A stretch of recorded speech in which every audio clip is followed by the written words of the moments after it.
When I was 4, my best friend was deaf. I had to learn sign language quite quickly. We communicated via the pressing of hands and the focusing on each other's presence.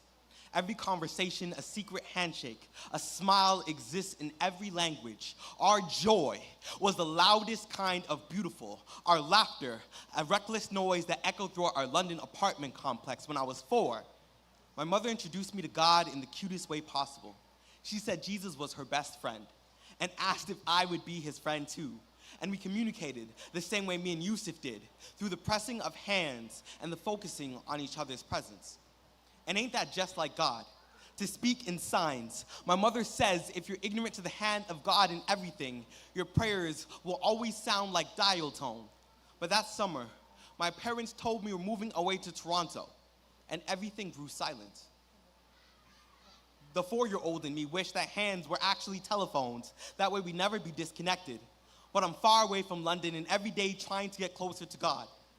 Toronto forced me to be a violent translator, a closed fist, the only sign I know now. We move again to Hamilton. I become a bullied kid with a hate and love relationship with recess. They call in counselors like the bomb squad, try to diffuse all this rage, figure out why I'm wired this way. What makes a kid want to detonate across the jaw of another? My grandmother dies, and toxic masculinity won't allow me to cry. Grief sounds like a muted scream. My mother walks in my room, sees my face buried in my hands, knows I'm silent and yet deep in conversation.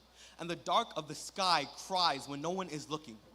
Dew is the residue of all the lonely the night had to offer. Each night, the sky drowns the grass in tears. And this is how most black boys deal with depression. Akin to shadow, akin to a tree falling in a room full of no one, in a room full of anyone. Liken us to mold, the way we learn to grow past all the parts of ourselves that have died.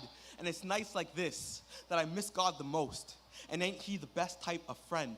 The type you can lay beside, not have to say anything, and feel understood. And I realize how close me and Yusuf actually were.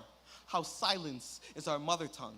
And I wonder how many black boys learn sign language in search of camaraderie. And I wonder if I met Yusuf, how would I tell him how much I miss him? How would I tell him how much I love him? How would I tell him I finally learned how to ride a bike, or that he was right all along, the purple popsicle was the best one?